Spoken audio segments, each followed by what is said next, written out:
I'd like to share in this business bite about momentum.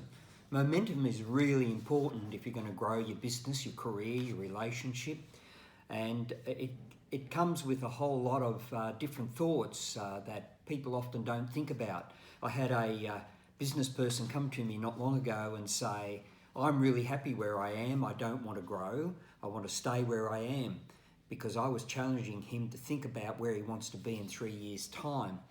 And I said to him, well, I can't really help you, and you're going to be struggling to be in business in 3 years if there's no growth.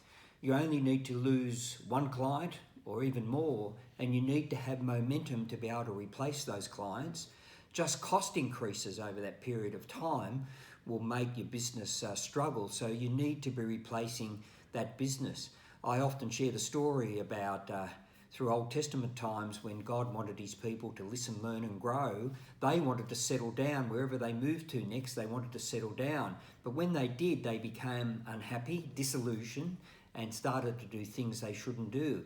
And he ripped them up and moved them on, because he said, I want you to listen, learn and grow. So it's not just listening or reading, it's actually taking action from those things. So let me just share a few thoughts about momentum. And in the Webster's Thesaurus, it says momentum is impetus, push, thrust, force, impulse, drive, vigour, propulsion, energy. So as you can see, there's a lot of action around the actual word momentum. And it's obviously that we all need momentum in our business, our career or life. Otherwise, we soon become discouraged when things start to stall and nothing is really happening. So let's talk about positive momentum. It makes you look better than you are. It rides right over any obstacles. When you're in momentum and the obstacles comes up, it's interesting how you keep moving forward and the things get dealt with without those obstacles actually stalling you. Another under positive momentum is it attracts others of like mind. You get people around you who want to join you in the business. You actually get people in your whole career that actually want to be with you because they see there is something positive and there's growth in you. And lastly, positive momentum builds and multiplies on itself.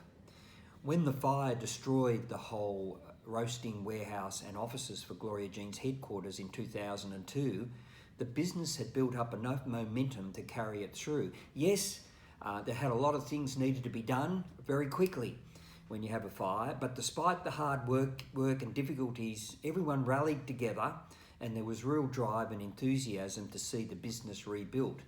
And in fact, sales went up because of the publicity in the media. People were coming to stores, but even between that October and December, we continued to look to open new stores.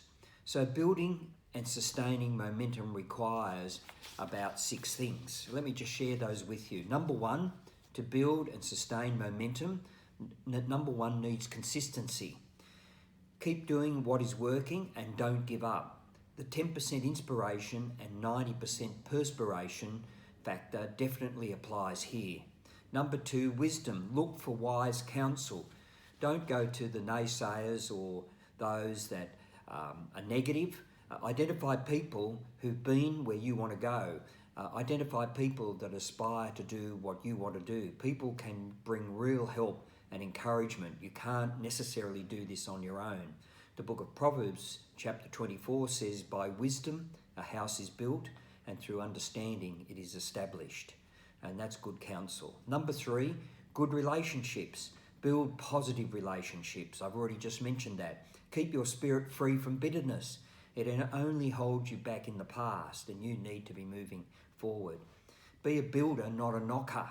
It's easy to knock everything, but challenge and check yourself when you start finding yourself knocking everything, be it government, media, other people, other business people, people you work with, people that are on the same level as you, and try to change that knocking spirit. I find it's very easy to get back into a knocking spirit. Fly with eagles, don't run with the turkeys. Number 4, build healthy partnerships. Develop supportive business people partnerships. Momentum stops with unresolved disagreements. Number 5, confidence. Learn to have a real confidence that is determined when attacks comes. You may get attacks from competition, from the media, financial crises, etc. Don't let these undermine your confidence. See yourself as being successful, because then that's what you're focused on. What you focus on is what you head towards. Number 6, expectation. Expect forward movement. Despite what is going on around you, positive expectation generates confidence, which generates more forward movement. So develop the DNA for momentum. Learn how to grow things. Don't put a lid on growth. Stay out of your comfort zone. Get into a momentum environment so it becomes part of your DNA. Let momentum become your second nature. Set aside past disappointments, and there will be some, and see the future with great expectation. Until next time, develop your DNA for momentum. Thank you.